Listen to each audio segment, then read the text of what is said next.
दोस्तों, क्या हो अगर मैं आपसे ये कहूँ कि बहुत सारी चीज़ें सिर्फ़ और सिर्फ़ हमारी इमेजिनेशन में होती हैं, लेकिन हम उनको हकीकत समझ बैठते हैं। बहुत सारी चीज़ें हम समझते हैं कि ये रियलिटी है, ये है वाक़ई में, लेकिन उनका रियलिटी के साथ कोई भी ताल्लुक़ नहीं होता। और इस किस्म की रियलिटीज़ को हम बोलते हैं इमेजिन्ड रियलिटी। दोस्तों, इमेजिन रियलिटी के बहुत सारे एग्जाम्पल्स। पहला जो एग्जाम्पल है that will shock you, money, पैसा। दूसरा एग्जाम्पल आ जाता है बॉन्ड्स, मैरिजेस। तीसरा एग्जाम्पल आ जाता है हमारा बिलीफ सिस्टम। चौथा एग्जाम्पल हमारे पास आ जाता है कॉपरेशन। ये सारी की सारी चीज़ें सिर्फ और सिर्फ हमारी इमेजिनेशन में होती हैं, रियलिटी के साथ इसका कोई भी ताल्लुक़ नहीं होता। हमने पैसे को खुद अहमियत दी है, पैसे की कोई भी अहमियत नहीं होती। ओरिजिनली पैसे की कोई भी अहमियत नहीं होती, हमने पैसे को अहमियत दी है और उस अहमियत देने की वजह से we have millions of corporations, we have very strong economy. Country की जो इकोनॉमी है, वर्ल्ड की इकोनॉमी आप देख लें, पास से अभी कितनी ज़्यादा इम्प्रूव हो चुकी है। इसी इमेजिन्ड रियलिटी की वजह से हम होमो सेपियंस वाइज बन चुके हैं। हम होमो सेपियंस हैं असल में इसी चीज़ की वजह से। दोस्तों, युवल नोआ हरारी अपनी किताब में ये कहता है कि होमो सेपियंस और नियांथरडाल्स और होमो इरेक्टस और होमो होबिलिस के दरमियान एक फ़र्क बहुत ही ज़्यादा डिस्टिंक्ट था। वो फ़र्क था कि होमो सेपियंस स्टोरी बना सकते हैं और नियांथरडाल्स स्टोरी नहीं बना सकते।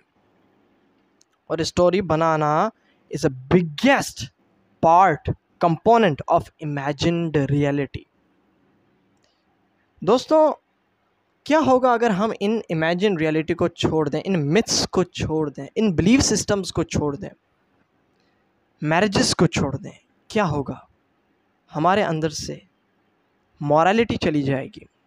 हम जो इंसान हैं आज, ये इंसान नहीं रहेंगे। हम भी फिर जानवर बन के दिखाएंगे। मैंने ये बोला कि नियांथरडाल्स की तरह बन जाएंगे। हम नियांथरडाल्स से भी बहुत ज़्यादा डेंजरस बन जाएंगे, बिकॉज नियांथरडाल्स के पास मस्क्यूलर पावर थी, हमारे पास इसकी पावर है और ये कुछ भी करवा सकता है। हमारा जो डेवलप्ड फ्रंटल लोब है, ये हमारे से कुछ भी करवा सकता है।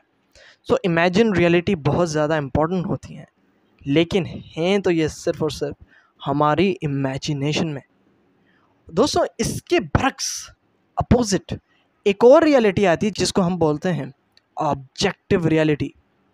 दोस्तों, ऑब्जेक्टिव रियलिटी का मतलब है कि जो हमारी इमेजिनेशन से अलग थलग, यानी हम इमेजिन करें या ना करें वो हकीकत है। उसको एक हिंदू भी, मुस्लिम भी, सिख भी, ईसाई भी, एथियस्ट भी उस चीज़ को मानेगा। जैसे दिल का धड़कना, अर्थ का स्फेरिकल होना। ओ हाँ, कुछ लोग अभी भी अर्थ को फ्लैट मानते हैं। जैसे चांद का अर्थ के अराउंड रिवॉल्व करना, अर्थ का सन के अराउंड रिवॉल्व करना, ये सारी की सारी चीज़ें ऑब्जेक्टिव रियलिटी में आती हैं। दोस्तों, ऑब्जेक्टिव रियलिटी और इमेजिनेटिव रियलिटी के बीच का जो चैज़म है, जो फ़र्क है, वो सिर्फ और सिर्फ इतना है कि ऑब्जेक्टिव रियलिटी के साथ हमें कोई मकसद नहीं मिलता।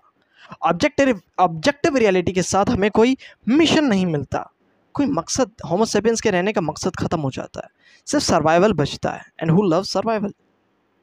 लेकिन इमेजिन्ड रियलिटी के साथ साथ हमें जीने की मोटिवेशन मिलती है, जीने की तमन्ना मिलती है, अपनों के साथ खुश रहने की ख्वाहिश बढ़ती है। दोस्तों, उम्मीद है कि आपको ये वीडियो अच्छी लगी होगी, थोड़ी सी डीप भी लगी होगी, थोड़ी सी फिलोसॉफिकल भी लगी होगी। और आपका ओपिनियन क्या है रिगार्डिंग इमेजिन्ड रियलिटीज़, आप मुझे कमेंट सेक्शन में ज़रूर बताएं। तब तक पढ़ते रहिए किताबें, अपना ख्याल रखें। अल्लाह हाफ़िज़।